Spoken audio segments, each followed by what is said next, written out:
Good evening friends, ನಾನು ನಮಸ್ಕಾರ ಗಣಪತಿ ಸೂರ್ಯವಂಶಿ.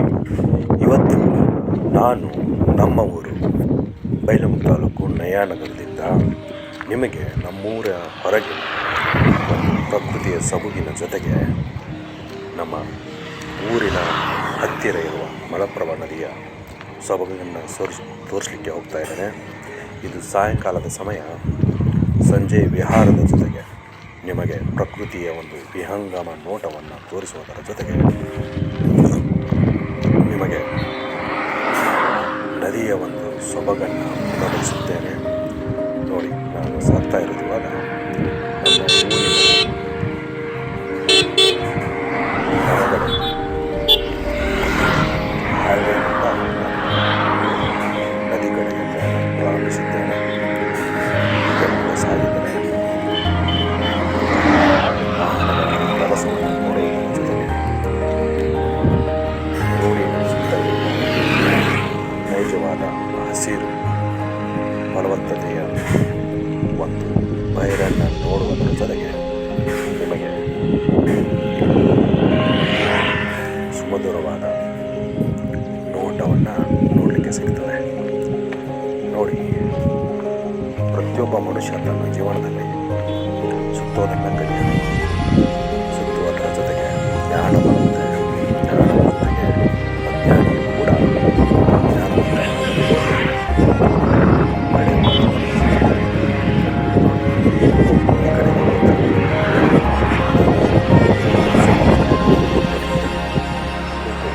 ಎಷ್ಟು ಚೆನ್ನಾಗಿರುತ್ತೆ.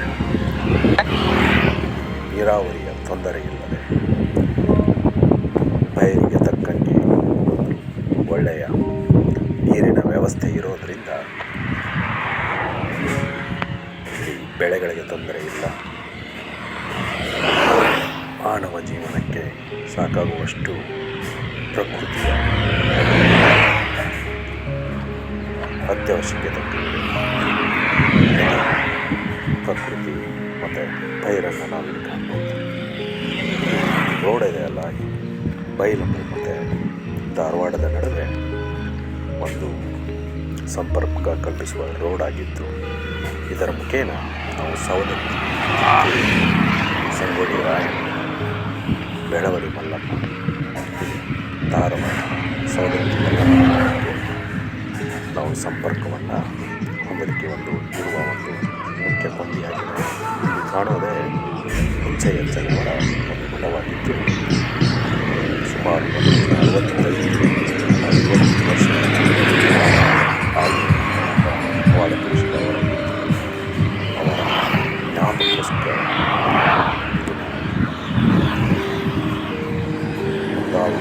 ಮುಂದಾದಂಥ ಅರವಳ್ಳಿ ಕುಟುಂಬದ ಸುಮಾರು ವರ್ಷಗಳ ಮಠವಾದಾಗಿದ್ದು, ಹೀಗೆ ಮುಂದೆ ಹೋದರೆ ನಮಗೆ ನದಿಯ ಒಂದು ವಿಹಂಗಮವನ್ನು ಹೀಗೆ ಸಾಧ್ಯ ಪ್ರಕೃತಿಯ ಸೊಬಗನ್ನು ಗುಣಪಡಿಸುವುದರ ಜೊತೆಗೆ ಅತ್ಯದ್ಭುತವಾದ ನದಿಯ ಸುಂದರ ಸೊಬಗನ್ನು ತೋರಿಸುತ್ತದೆ. ಮಾನವ ಈ ಅತ್ಯಂತ ಸಮಸ್ಯೆ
ಮನುಷ್ಯರಾಗುವುದು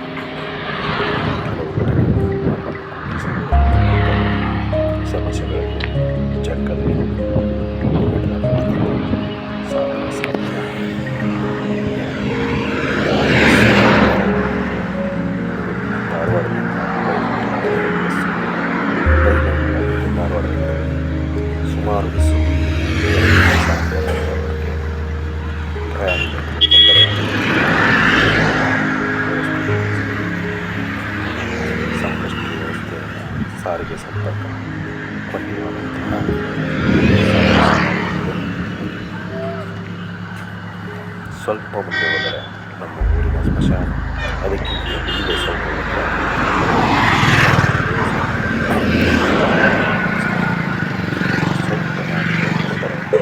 ಅಲ್ಲಿರುವುದೇ ನಮ್ಮ ಮಲಪ್ರಭಾ ನದಿ.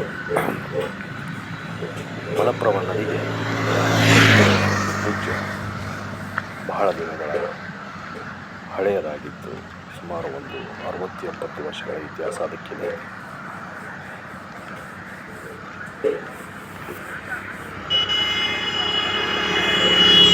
ಮಲಪ್ರಭಾ ನದಿಯು ಮುನವಳ್ಳಿ ಹತ್ತಿರ ಡ್ಯಾಮ್ ಕಟ್ಟೋಕ್ಕಿಂತ ಮುಂಚೆ ಅದೊಂದು ಹರಿಯುವ ನದಿಯಾಗಿದೆ. ಅದು ಕ್ರಮೇಣ ಹರಿತಾ ಕೃಷ್ಣ ಕೂಡಲ ತ್ರಿವಳಿಗಳ ಸಂಗಮಕ್ಕೆ ಅದು ನಾಂದಿ ಆಗ್ತಾ ಇತ್ತು. ಆ ನದಿಗೆ ನೀರನ್ನು ಉಪಯೋಗ ಮಾಡುವುದಕ್ಕೋಸ್ಕರ ಅಲ್ಲೊಂದು ಮುನವಳ್ಳಿ ಹತ್ತಿರ ನವಿಲು ತೀರ್ಥ ಅನ್ನೋ ಒಂದು ಪ್ರದೇಶದಲ್ಲಿ ಹತ್ತಿರದ ಒಂದು ಆಣೆಕಟ್ಟಿಗೆ ಯೋಗ್ಯವಾದಂಥ ಒಂದು ಜಾಗದಲ್ಲಿ ಆಣೆಕಟ್ಟನ್ನು ನಿರ್ಮಿಸಿ ನದಿಯನ್ನು ತಡೆಯಲಾಯಿತು.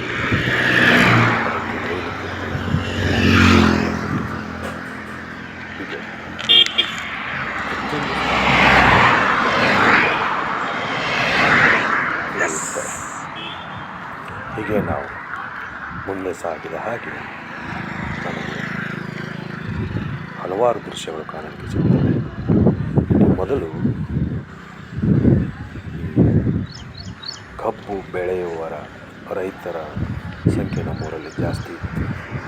ಕಬ್ಬು ಬೆಳೆಯನ್ನು ಕಡಿಮೆ ಮಾಡೋದಕ್ಕೆ ಕಾಡು ಪ್ರಾಣಿಗಳ ಕಬ್ಬನ್ನು ಜಾಸ್ತಿ ನಮ್ಮೂರಲ್ಲಿ ಬೆಳೆಯುವಾಗ ಇಲ್ಲಿ ಕಾಡು ಹಂದಿಗಳ ದಾಳಿ ಜಾಸ್ತಿ ಆಗ್ತಾ ಇತ್ತು. ಕಬ್ಬನ್ನು ಬೆಳೆಯುವುದು ಯಾವಾಗ ಕಡಿಮೆ ಆಯಿತು ಆವಾಗ ಕಾಡು ಪ್ರಾಣಿಗಳ ಆಗಮನ ದಾಳಿಗಳು ಕಡಿಮೆ ಆದವು. ಆವಾಗಿಂದ ಇಲ್ಲಿ ವಾಣಿಜ್ಯಗಳು ಪ್ರಾಶಸ್ತ್ಯ ಕೊಟ್ಟು ಸೋಯಾಬೀನ್, ಶೇಂಗಾ, ಜೋಳ, ಗೋವಿನ ಜೋಳ ಪ್ರಮುಖ ಬೆಳೆಗಳಾದವು. ಕಾರಣಗಳನ್ನು ಹುಡುಕ್ತಾ ಹೋದರೆ ಬೆಳೆ ಬೆಳೆಯುವುದು ಕೂಡ ಮತ್ತು ಸಮಸ್ಯೆಗಳು ಕೂಡ ಕೆಲವು ಬೆಳೆಗಳನ್ನು ಬೆಳೆಯೋದನ್ನು ಬಿಡಲಿಕ್ಕೆ ಕಾರಣ ಆಗ್ತವೆ. ನಾವು ಹತ್ತಿ ಕೂಡ ಕಾಲಕ್ರಮೇಣ ಅದರ ಆದಾಯ ಕುಂಠಿತವಾದಾಗಿಂದ ಹತ್ತಿಯ ಬೆಳೆಯನ್ನು ಬೆಳೆಯುವುದು ಕಡಿಮೆ ಮಾಡಿದೆವು. ನೋಡಿ, ಅಲ್ಲೇ ಮುಂದೆ ಕಾಣ್ತಾ ಇದೆಯಲ್ಲ, ಅದೇ ನಮ್ಮ ಮಲಪ್ರಭಾ ನದಿ. ಅತ್ಯುತ್ತಮವಾದ ದೃಶ್ಯವನ್ನು ನಿಮಗೆ ಉಣಬಡಿಸುತ್ತೇನೆ. ಸ್ವಲ್ಪ ಹೊತ್ತಿನಲ್ಲಿ ನಾವು ಮಲಪ್ರಭಾ ನದಿಗೆ ಸರಿಯಿದ್ದೇವೆ. ಹೀಗೆ ಸಾಕ್ತಾ ಇದೆ.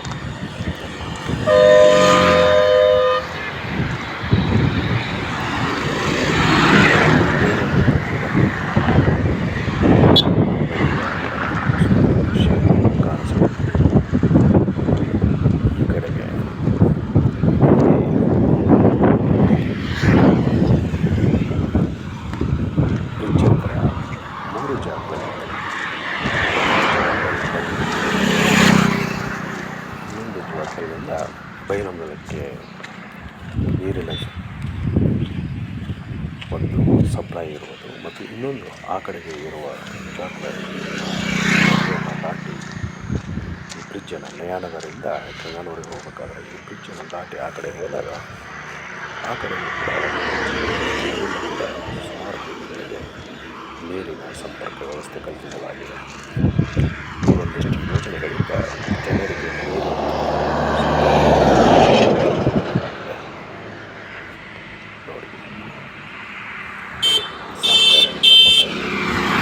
ವಿಸ್ತೃತವಾದ ಒಂದು ವಿವರಣೆಯ ಜೊತೆಗೆ ಹಲವಾರು ಮಾಹಿತಿಗಳ ಸಂಗ್ರಹವನ್ನು ನಿಮಗೆ ಹಂಚಿಕೊಳ್ತಿದ್ದೇನೆ. ನೋಡ್ತಾ ಇರಿ.